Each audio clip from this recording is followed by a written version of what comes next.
Shalom, siang hari ini kalau Bapak Ibu sudah mendapatkan warta jemaat, maka tema kita di tahun 2020 oleh Bapak Gembala, saya percaya itu digumulkan di dalam doa, yaitu memaksimalkan setiap anggota jemaat dengan menghadirkan kerajaan Allah di dalam keluarga.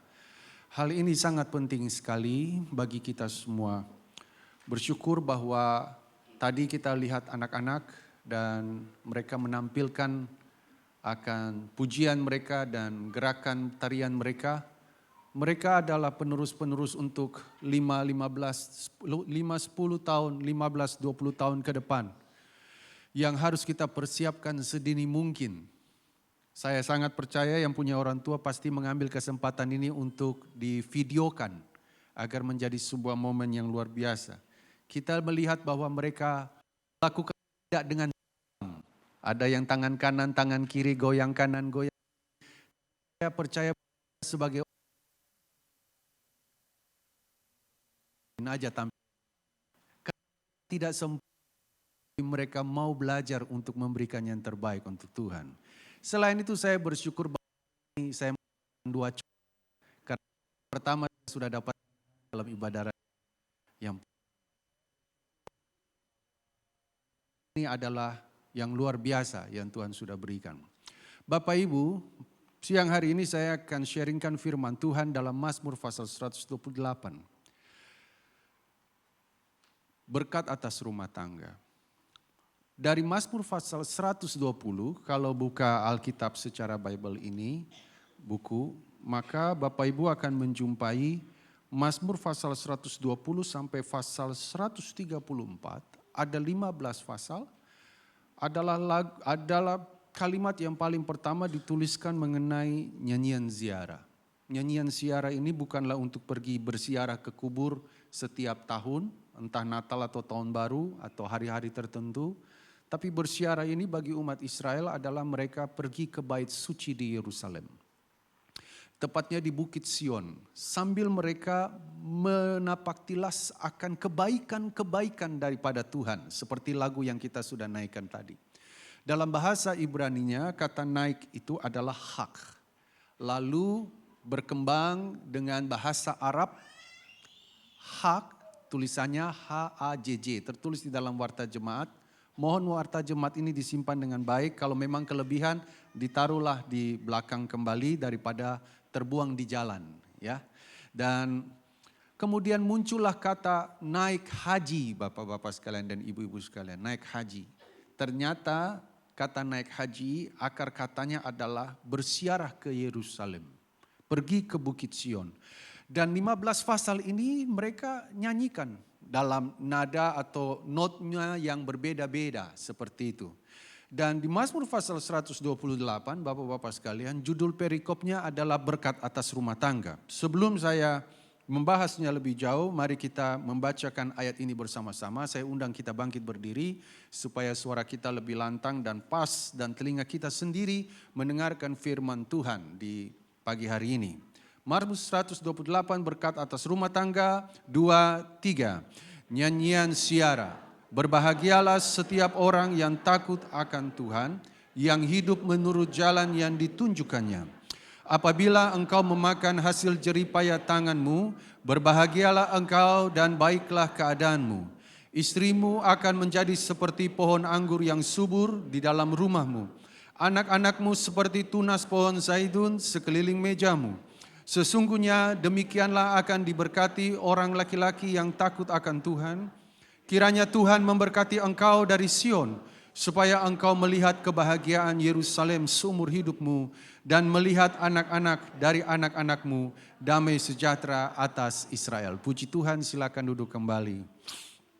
Siapa yang tidak suka dengan berkat? Semua orang suka dengan berkat. Saya sering kali melihat setiap kali ibadah hampir selesai, para gembala akan berkata, arahkan hatimu, buka tanganmu dan terimalah berkat daripada Tuhan. Kasih karunia daripada Allah Bapa, Tuhan memberkati engkau. Engkau bukan turun tapi engkau akan naik. Engkau bukan menjadi ekor tapi akan menjadi kepala. Dan setiap jemaat pasti akan berkata amin. Amin itu artinya ya, sungguh dan benar. Catatlah di dalam catatan Anda bahwa itu tertulis semua dalam Ulangan pasal 28 tentang berkat. Tapi Bapak Ibu, saudara-saudara, mohon dibaca dalam Ulangan pasal 28 ayatnya yang pertama dan ayatnya yang kedua. Berkata, jika engkau sungguh-sungguh mendengarkan suaraku dan melakukannya. Oke? Maka berkat-berkat ini akan datang kepadamu. Judul perikop daripada ayat ini adalah berkat atas rumah tangga. Setiap orang mempunyai ekspektasi dan harapan ketika dia menikah, dia ingin agar supaya dia membangun sebuah rumah tangga yang baik. Dia memiliki kehidupan yang lebih baik. Dan dia memiliki karir yang baik, memiliki rumah yang baik, memiliki segala-galanya yang baik. Tidak ada yang salah Bapak Ibu dalam bagian ini, tidak ada yang salah. Tapi kita belajar, oleh sebab itu kita bersyukur bahwa kita berada di GBI Citra 2 dan tema yang terus terpampang di dalam Warta Jemaat dan sering disampaikan adalah bagaimana kita menjadi keluarga yang kuat. Keluarga yang kuat adalah keluarga yang dimana menghadirkan Tuhan dalam setiap rumah tangga kita. Oleh sebab itu Bapak-bapak, dorong setiap anak-anak kita yang sudah mempunyai rencana untuk menikah, masuklah ke dalam bimbingan pranikah. Agar supaya mereka mengerti peran dan fungsi mereka nanti waktu berumah tangga. Lagu kita sepanjang awal sampai persembahan tadi, hampir semua bercerita tentang kasih. Ya, bercerita tentang kasih. Kasih bukan kasihnya kita Bapak Ibu. Sebab kasihnya kita, kasih manusia itu adalah kasih yang bersyarat. Saya ulangi khotbah saya beberapa minggu lalu tentang Yohanes pasal 15. Bahkan Tuhan berkata begini, aku memberi perintah baru kepadamu, kasihilah seorang akan yang lain.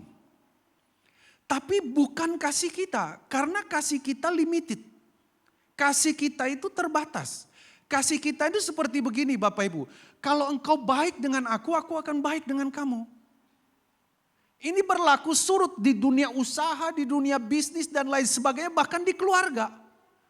Bahkan kasih kita kepada anak kita bersyarat. Kalau mau sepeda, ranking 1. Seperti itu. Bukan kasih kita. Mengasihi istri, mengasihi suami, bukan pakai kasih kita. Kadang-kala kita berkata begini, sudah berapa kali kita lakukan ini. Ini udah kedua kali loh. Kayak SP2 saja, SP1, SP2 sebentar PHK. Rumah tangga nggak bisa begitu. Mohon maaf saya sampaikan firman ini, saya yakin ada yang pasangan usia nikahnya lebih daripada saya. Tapi izinkanlah saya sebagai hamba Tuhan untuk menyampaikan kebenaran ini. Saya sangat mengerti ayat ini sudah seringkali Bapak Ibu dengar. Bahkan sudah di luar kepala. Itulah sebabnya siang hari ini saya kembalikan lagi masuk ke dalam kepala. Karena kalau sudah di luar kepala berarti lupa. Saya masukin lagi ke dalam kepala Bapak Ibu. Ayat ini sudah ada, kita udah tahu semuanya. Saking tidak tahunya kita pura-pura nggak tahu. Ya, jadi izinkan saya sebagai hamba Tuhan untuk menyampaikan kebenaran. Sebab kebenaran adalah tetap kebenaran firman Tuhan. Amin. Tidak bisa dibantah ataupun diprotes. Suka tidak suka tetap suka. Makanya orang yang tidak mempraktekkan firman Allah, Mazmur pasal 1, itu tentang orang fasik dan orang benar. Dia berkata begini, orang fasik atau orang berdosa tidak tahan duduk dalam kumpulan orang benar. Ketika Anda bercerita tentang kebenaran di hadapan orang berdosa, dia gelisah Bapak Ibu. Coba Anda bicara sambil dia ngerokok, terus Anda berkata, jangan merokok, tidak tahukah kamu bahwa tubuhmu bait Allah? Dia akan berkata begini, tidak tercatat di dalam Alkitab untuk berhenti merokok. Dan saya berkata memang benar. Banyak orang berkata sama saya, pendeta, apakah kami bisa merokok? Silakan saja merokok. Sampai di sorga pun bisa, silakan saja. Tapi kalau Anda mau merokok di sorga, tidak ada korek apinya. Tolonglah ambil di neraka.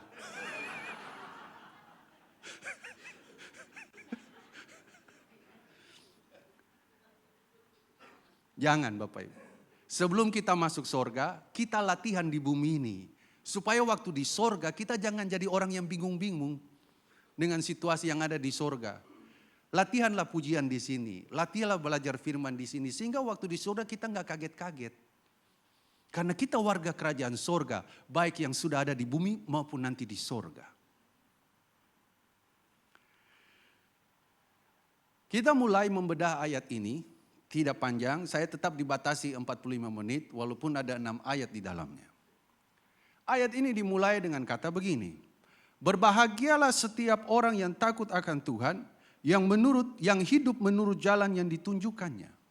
Ketika orang hidup dengan Yesus, maka hidupnya bukanlah miliknya sendiri, tetapi hidupnya adalah milik Yesus di dalam dirinya.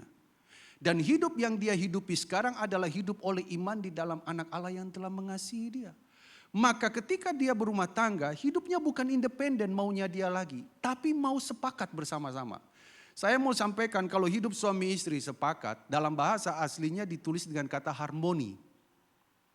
Harmoni itu kalau orang pemain musik dia akan sangat mengerti.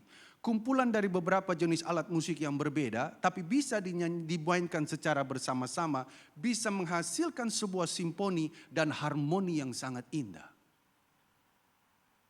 Kalau dia main dengan idealis dan egonya sendiri, maka musiknya akan berantakan, seberapapun canggih dan mahalnya alat musik tersebut. Dalam keluarga pun menciptakan sebuah harmoni. Kenapa ini sangat penting Bapak Ibu? Karena sekarang banyak kali terjadi perceraian demi perceraian. Ada perceraian secara pengadilan, orang Kristen lebih halus lagi, perceraian pisah ranjang. Pisah ranjang itu artinya entahkah suami tidur di ruang tamu, ditemani oleh televisi, ataukah istri tidur dengan anak-anak. Sebab ada konflik. Ada teman saya, dia datang khusus dari Timika hanya untuk konseling. Harga yang Timika di Papua, jaraknya tidak begitu jauh ya, sekitar 6 jam lah terbang.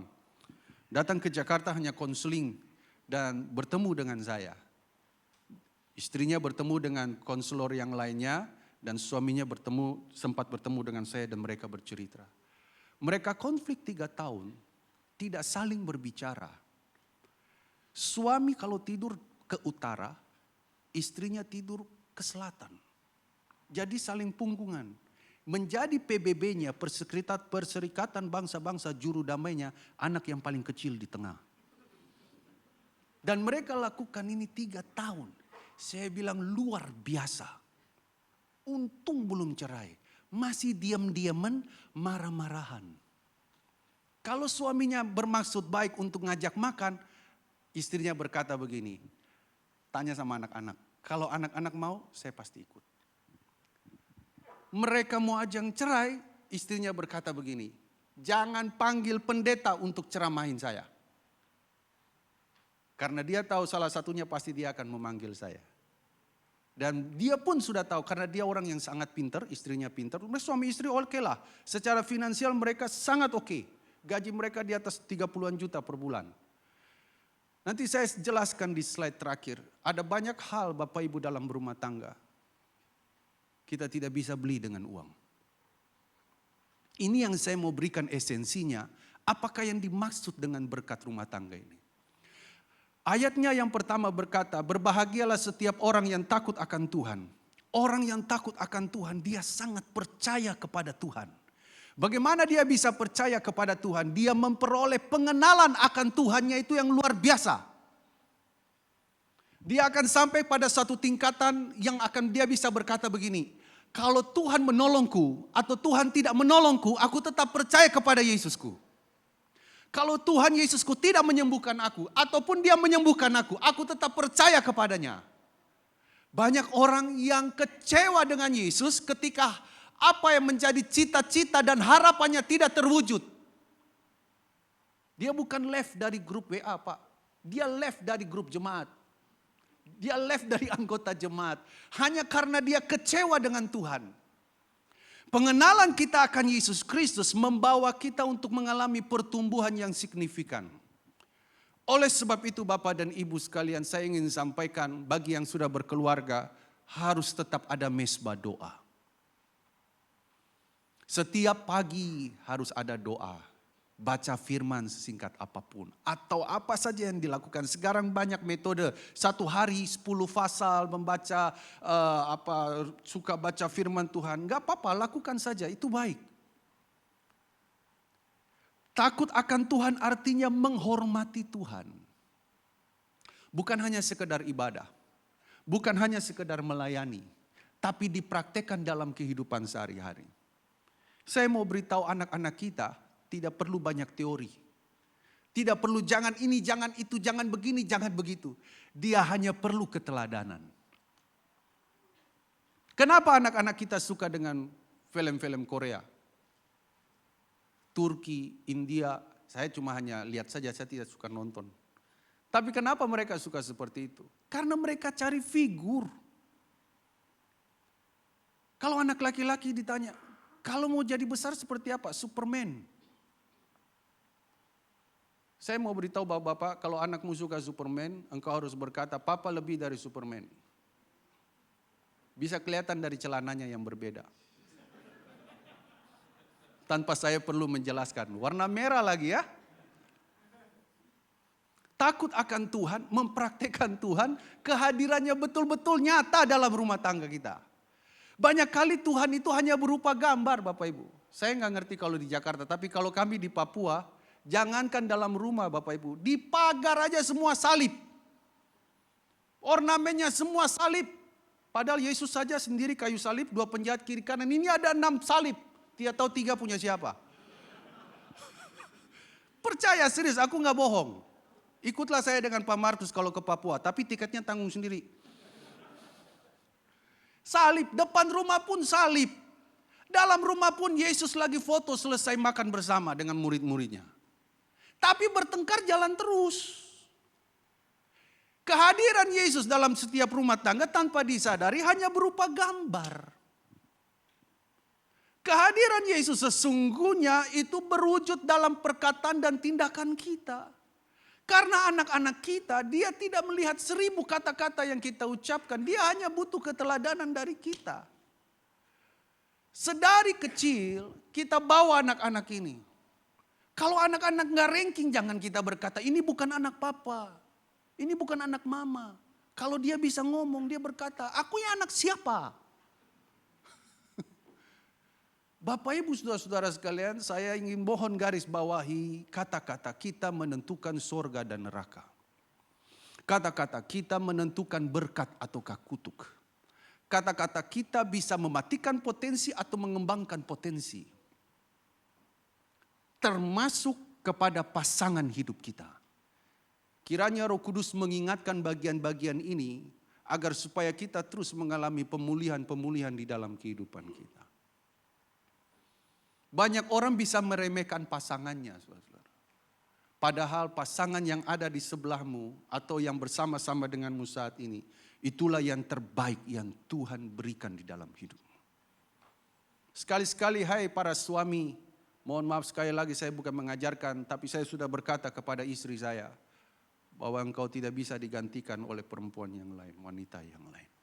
Karena engkau satu-satunya yang terbaik dari Tuhan Yesus buat saya dan saya mencintai. Sering-seringlah berkata yang manis, yang baik kepada pasanganmu. Maka kalian akan menjadi pasangan yang berbahagia dan umur panjang. Ada yang mulai lirik-lirik pasangannya. Coba tanya, terakhir disampaikan kapan Bu? Tadi pagi? Hanya Tuhan yang tahu. Takut akan Tuhan Bapak Ibu saudara-saudara sekalian adalah hidup menurut jalan yang ditunjukkan kepadanya. Ya, takut akan Tuhan menurut jalan yang ditunjukkan kepadanya. Takut akan Tuhan itu artinya siap berbagi kehidupan dengan pasangannya, baik saat suka maupun duka, saling memberikan semangat, dorongan dalam hal-hal yang baik, bahkan menerima kelebihan dan kekurangan pasangannya. Kalimat yang saya ucapkan terakhir kali ini, bukankah itu kalimat yang kita sebutkan dalam janji nikah? Apakah masih ingat janji nikahmu? Saya mau coba. Saya turun ya dan bertanya. Pasti ada yang mulai berdoa, Tuhan jangan saya. Dan pasti ada yang mulai mengingatkannya. Untuk membuktikan janji nikah yang sudah dilakukan oleh Pak Markus, Pak Gembala kepada jemaat, saya ingin bertanya kepada Pak Subur, karena situasi apapun Bapak tetap subur. Coba ulangi janji nikahnya. Ibu dalam doa. Mama. Ya. Belum manggil mama. Kan hari Sabtu kemarin we love, sekarang true love. Okay. Janji nikah saya, susah senang, sakit, tetap saya mencintai istri saya yang satu-satunya. Pasti ada yang berkata belum lengkap, kurang panjang. Saya mau Pak David.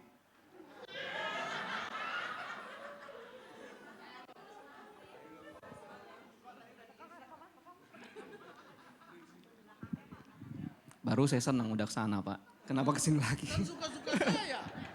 Ujung-ujung kan. Silakan.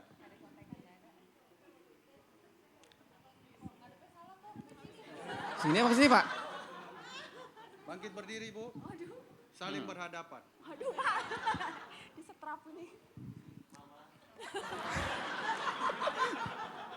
Belum sah kok, belum sah Mama. Mama, do you remember me? Cindy, saya akan mengasihi engkau pada saat engkau sehat ataupun sakit, pada saat senang ataupun susah, sampai maut memisahkan kita. Silakan duduk. Ini bukan nikah 2 kali, tapi pernikahan yang dilahirkan kembali. Oke, cukup sekian. Pasti ada yang berkata puji Tuhan. Ya, tunggu aja, nanti jawaban yang pertanyaan lebih sulit lagi akan saya berikan ya. Bapak Ibu berpikir bahwa itu hanya sekedar, itu bukan ayat hafalan ya. Ada yang karena dia tidak menghafal, dia tulis pakai spidol, kertas di bawah baru. Saya menerima engkau, tiba-tiba kipas anginnya kencang. Jadi kertasnya pindah. Menerima engkau. Saudara, itu bukan hanya sekedar hafalan, tapi itu sebuah janji seumur hidup. Dalam session camp Moment of Unity, MOU, disampaikan itu pernikahan tidak bisa dibatalkan.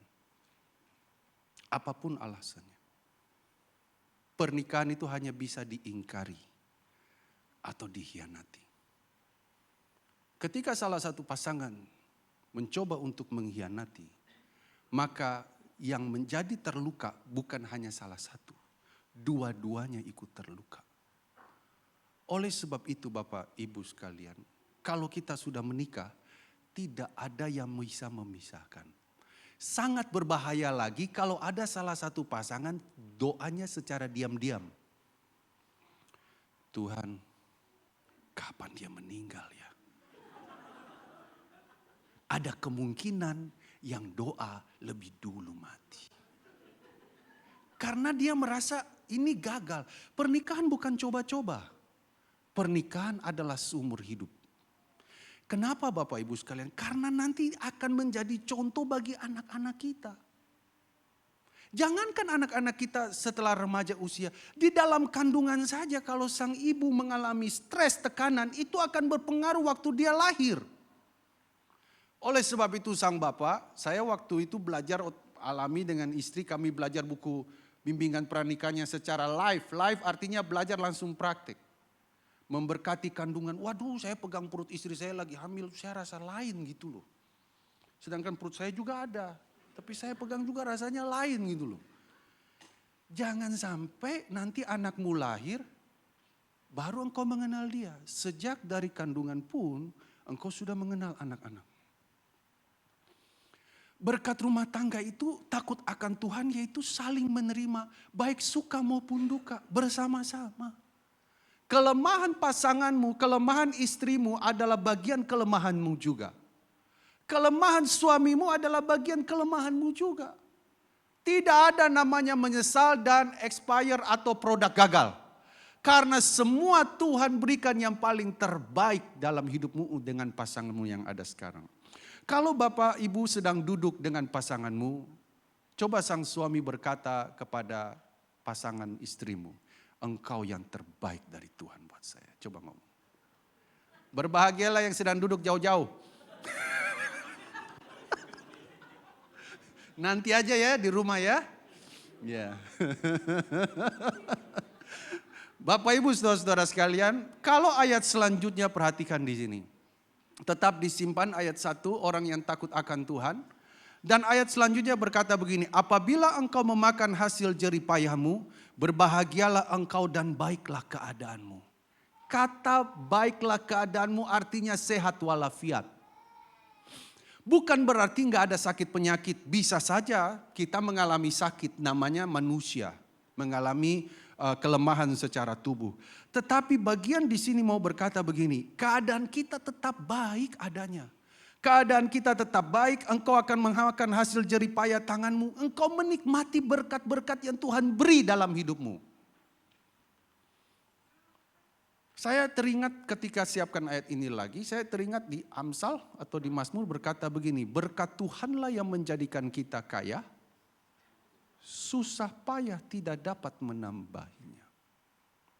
Dan standar Alkitab sangat jelas, cukupkanlah dirimu dengan apa yang ada, dan doa Bapa kami pun sangat jelas, berikanlah kepada kami pada hari ini makanan kami yang secukupnya.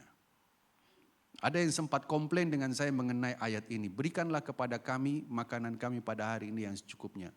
Karena bagi orang lain yang bertubuh besar, 3 porsi baginya cukup. Sedangkan saya cukup 1 porsi, kira-kira seperti itu. Itu relatif. Tapi saya mau beritahu bahwa orang yang takut akan Tuhan, dia tidak pernah berkekurangan. Dia tidak pernah khawatir akan masa depan.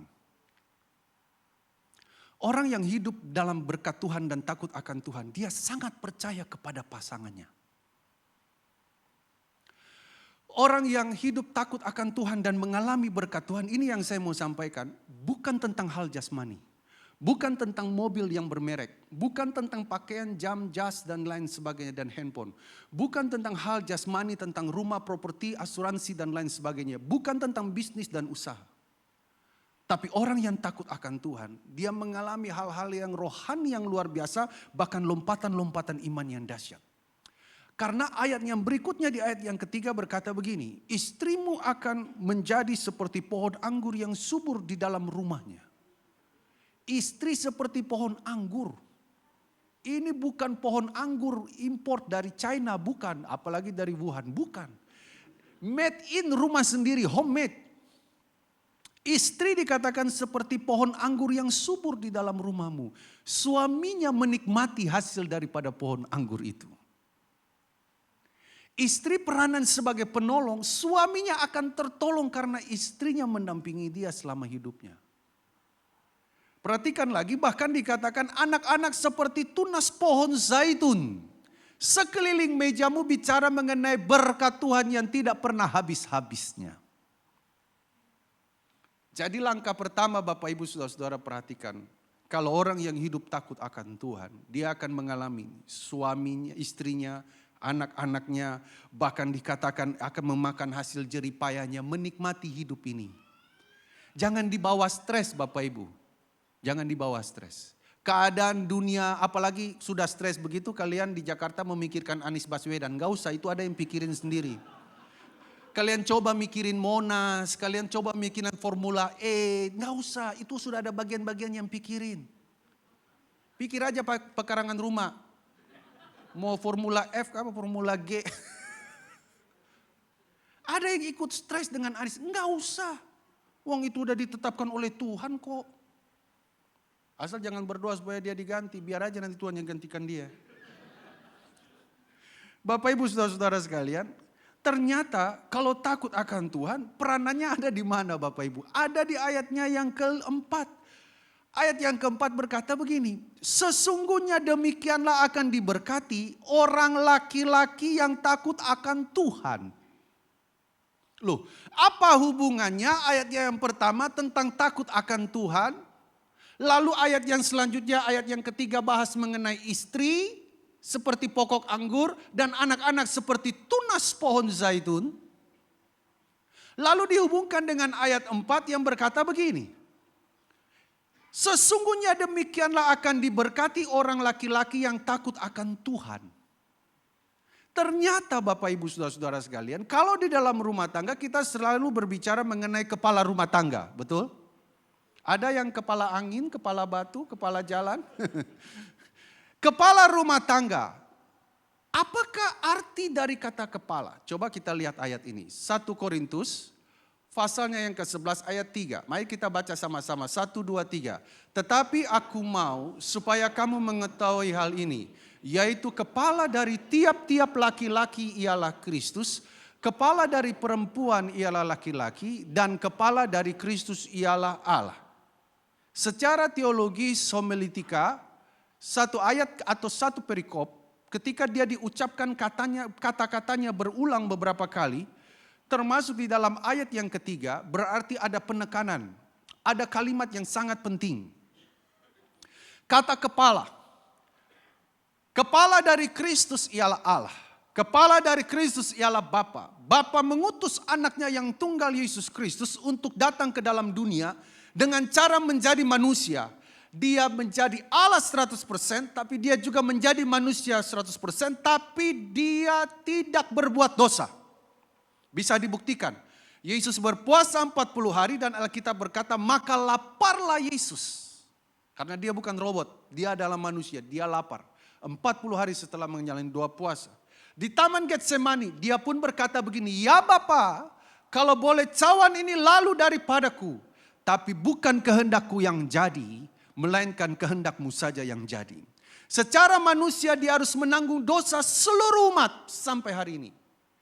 Tapi cara satu-satunya yang Bapa lakukan untuk menyelamatkan manusia, mengutus anaknya melalui salib Yesus Kristus.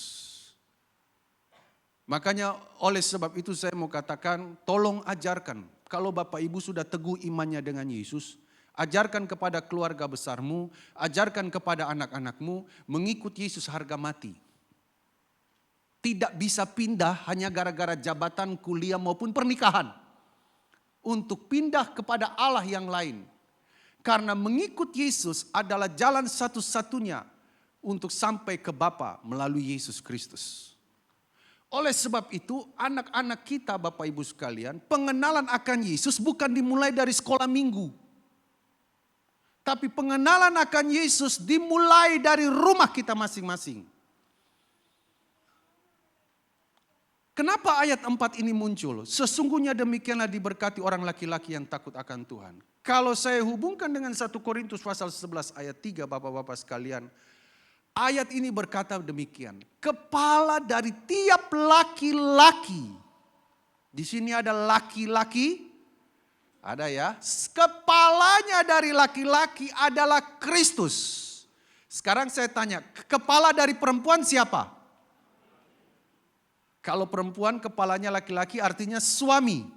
Tapi kepala daripada suami adalah Kristus. Kalau suaminya nyerong kiri, nyerong kanan, menggunakan gerakan-gerakan tambahan, ibu istri sudah nggak bisa lakukan apapun, naiknya ke siapa laporannya? Kepada Kristus. Supaya Kristus yang sampaikan kepada laki-laki ini. Itu firman Tuhan. Saya hanya memberikan sedikit saja karena ini adalah materi, salah satu materi dari Camp Pria Battle. Oleh sebab itu selesai ibadah dengan cara seksama dan dalam tempo yang sesingkat-singkatnya segera mendaftar. Kalau Bapak nggak mau boleh dibantu dengan ibu yang daftarkan. Karena banyak orang berkata begini, yang penting saya udah kerja, saya sudah menafkahi, sudah punya anak, ngapain ikut Camp Pria Battle? Bapak Ibu ketika ada di jemaat ini, salah satunya adalah begini, kita mau untuk mengalami pemulihan. Saya selalu menggambarkan dengan medical check up Bapak Ibu. Orang yang kadangkala dokter memberikan rekomendasi saja untuk pergi ke laboratorium untuk periksa. Kalau Jakarta ini pun gak mampu, pergi ke Pineng pun kita akan pergi. Pergi ke Australia pun kita akan pergi. Mau ke China pun dengan segala macam cara pun kita akan pergi. Kalau dokter merekomendasikan kita untuk operasinya lakukan di Penang, sekalipun uang kita terbatas, bagaimanapun caranya kita akan pergi. Tujuannya hanya satu, untuk sehat. Supaya umur panjang Bapak Ibu. Itu hanya untuk jasmani. Sekarang untuk yang rohani, kita perlu medical check up hati kita, roh kita, jiwa kita. Sampai seberapa jauh. Nah, acaranya masih April. Saya rasa tidak ada alasan untuk berkata sibuk karena acaranya baru bulan April. Jadi semuanya bisa diatur. Saya sangat percaya camp pria Bethel ini, bapak-bapak panitia sudah berdoa dan menggumulkannya sehingga direkomendasikan untuk ikut. Supaya tetap menjadi pria seperti yang Tuhan inginkan. Dalam Alkitab Kejadian sampai Wahyu 66 kitab, tidak banyak tertulis ayat khusus tentang pria. Salah satunya adalah 1 Korintus pasal 11 ayat yang ketiga. Apa hubungannya dengan orang yang takut akan Tuhan dengan orang laki-laki yang ada di dalam ayatnya yang keempat? Ternyata sebagai kepala rumah tangga kita punya peranan dan fungsi. Dalam bahasa aslinya disebutkan dengan kata kefale. Ada 3 arti kata kefale, yaitu sumber, penopang, dan pengelola. Sebagai kepala rumah tangga, dia memiliki 3 peranan ini.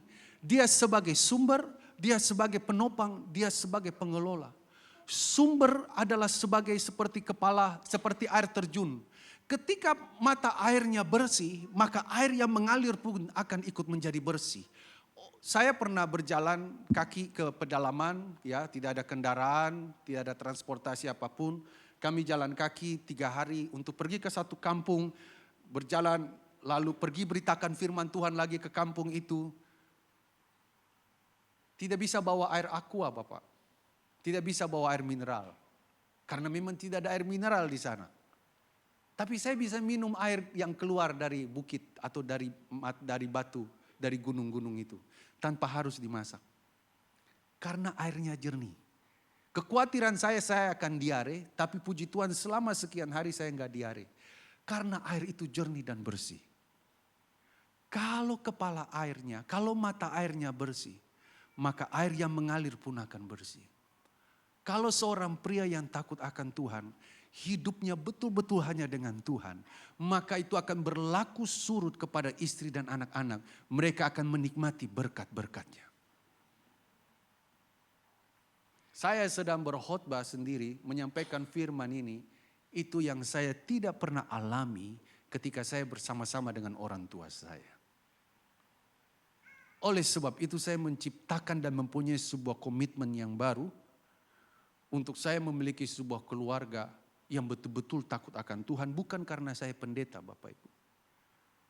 Tapi supaya kita menjadi keluarga yang memancarkan kemuliaan Allah. Nur atau cahayanya Tuhan itu ada dalam setiap keluarga. Kalau Anda berfellowship bersama keluarga besarmu, mungkin Anda akan menjadi keluarga yang sangat berbeda.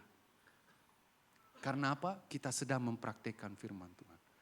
Saya selalu, mohon maaf bagi yang lain, kalau saya versi saya, kami berdua, saya dengan istri saya, kalau kami selalu mengucapkan panggilan itu sayang. Dan saya panggil dan menyingkatkan dengan kata say. Bagi keluarga kami, mereka berkata, cie, mesra ya. Lah, mesra itu harus diciptakan. Justru ini yang legal. Ngerti maksud saya? Banyak yang ilegal loh. Sama suami orang dikatakan, udah makan belum sayang?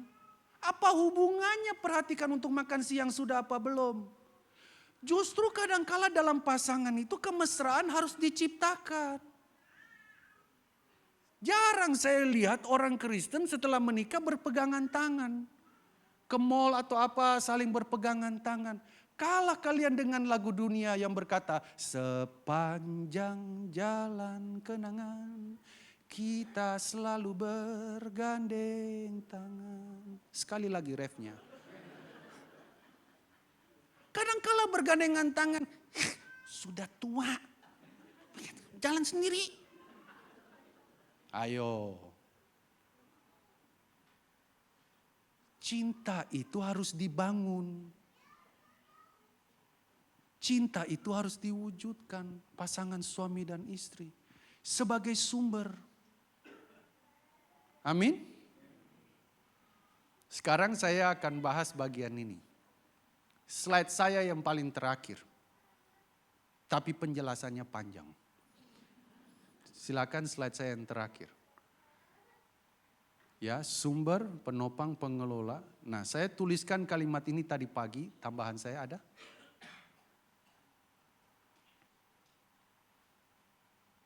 Berkat atas rumah tangga tidak dapat dibeli dengan uang.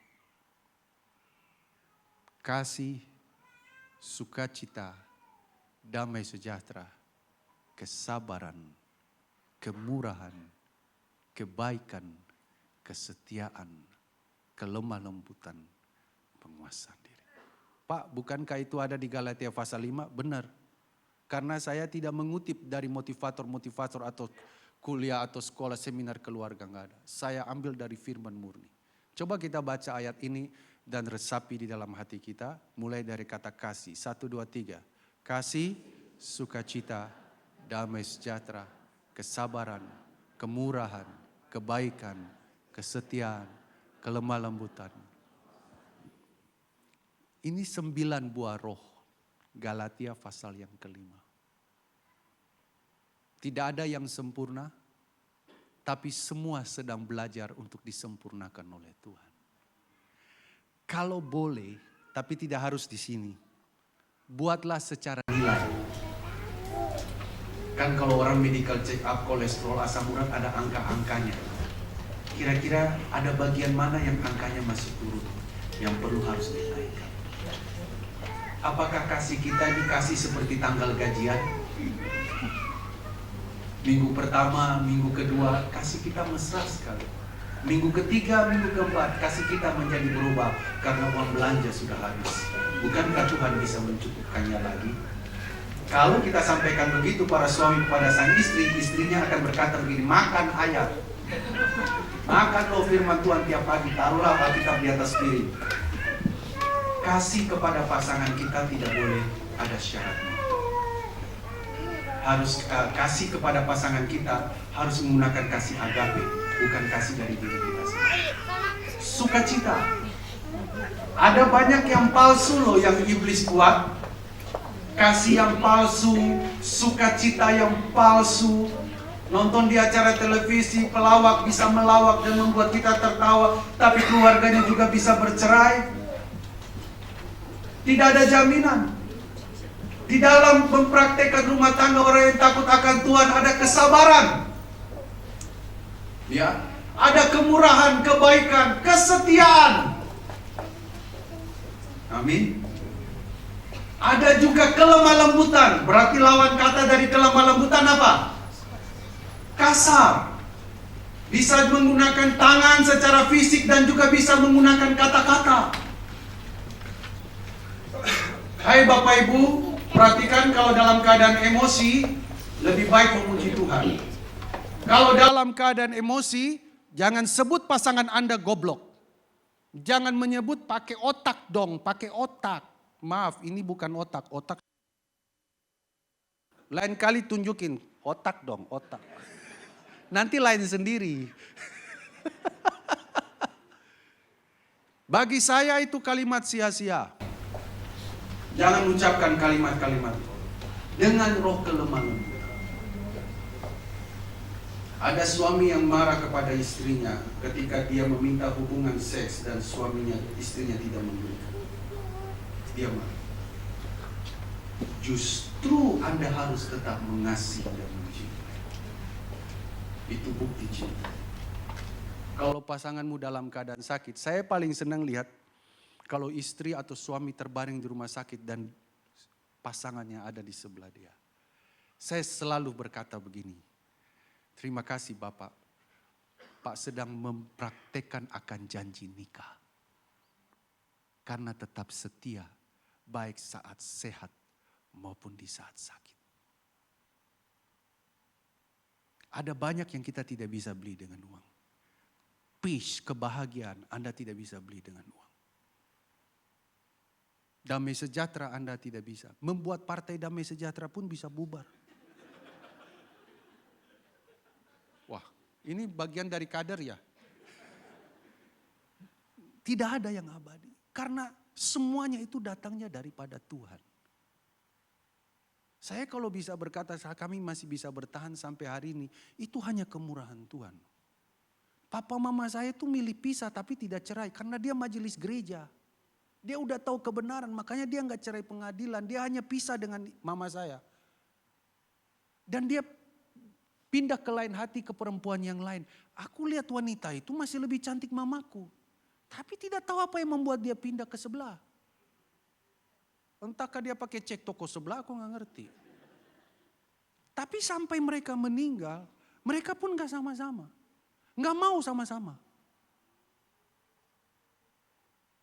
Dampaknya ke siapa Bapak Ibu? Anak-anak. Makanya setiap kali saya menghadapi pasangan yang punya rencana untuk bercerai, saya bilang tolong dipikirkan berkali-kali. Dampaknya akan kepada anak-anak. Saya bersyukur dalam keluarga besar kami, mereka buat pohon keluarga dan punya strukturnya, gambarnya, skemanya dari siapa moyang kami dan lain sebagainya, semua ada. Begitu saya selidiki Bapak Ibu, saya bukan menjelekkan keluarga saya, tapi saya sedang menceritakan pengalaman ini supaya tidak menjadi pengalaman Bapak Ibu. Keluarga saya banyak yang cerai. Banyak yang selingkuh. Dia bisa menikah dengan satu wanita. Wanita ini gak punya anak. Dia menikah lagi dengan istrinya yang pertama punya adik. Dan bisa tinggal serumah. Luar binasa. Bisa seperti itu. Bisa hanya karena pergi bekerja lalu punya wanita lain. Seperti pesawat yang seringkali transit. Satu ada di Makassar, satu ada di Surabaya, satu ada di Jakarta. Bisa seperti itu. Dampaknya sangat besar kepada keturunan-keturunan kita. Oleh sebab itu, strong family bukan hanya sebuah slogan biasa. Strong family butuh sebuah perjuangan kita untuk kita menjadi kuat di dalam Kristus. Strong family membawa kita untuk kita berarti bisa bertahan dengan situasi-situasi dunia sekarang ini. Dengan pertolongan Tuhan saya sangat percaya kita dimampukan untuk menghadapinya. Jadi Bapak Ibu Saudara-saudara sekalian, kesimpulan dalam firman Tuhan di saat siang hari ini adalah berkat Tuhan didahului dari takut akan Tuhan dan mencari hal-hal surgawi. Maka yang lainnya Tuhan akan tambahkan di dalam kehidupan kita. Anak-anak kita akan melihat hasil-hasilnya karena kita sebagai seorang suami adalah sumber yang benar, yang takut akan Tuhan dan istri sebagai penolong bagi suami dan juga dalam keluarga. Mari kita berdoa.